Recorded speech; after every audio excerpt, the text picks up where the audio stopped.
20 শতকে আর্জেন্টিনার বহুমুখী ফুটবলার কার্লোস তেভেজ, যিনি একাধারে খেলতে পারেন স্ট্রাইকার, উইঙ্গার, অ্যাটাকিং মিডফিল্ডার পজিশনে। তিনি ক্যারিয়ারে 728টি ম্যাচে 295 গোল ও 139টি অ্যাসিস্ট করেছেন। ছোটবেলা বড় হয়েছেন একটি জনবহুল এলাকায়, যেখানে হই হুল্লোড়, চিৎকার ও চেঁচামেচি ছিল।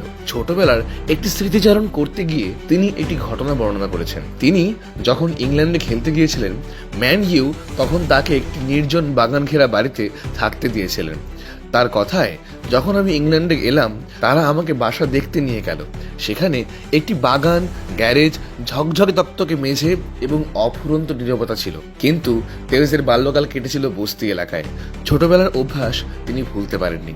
তেভেজ যোগ করেন, আমি ফুয়ের্তে অ্যাপাচে থেকে এসেছিলাম, যেখানে আমাদের 5 জনকে এক রুমে ঘুমোতে হতো এবং এমন কোনো রাত ছিল না যে গুলির শব্দ শোনা যেত না। আমি জানতাম না কিভাবে শান্তিতে থাকতে হয়। এটি আমাকে ভয় দেখিয়েছিল। কিছু সময় পর আমি বাসা পরিবর্তনের কথা ভাবতে লাগলাম। যেই চিন্তা সেই কাজ। আমি একটি অপেক্ষাকৃত গরিব, বেশি কোলাহলপূর্ণ এলাকায় চলে গেলাম, যেখানে প্রতিবেশীরা চিৎকার করত, রাস্তায় রান্না করত এবং বাচ্চারা রাস্তায় খেলতো।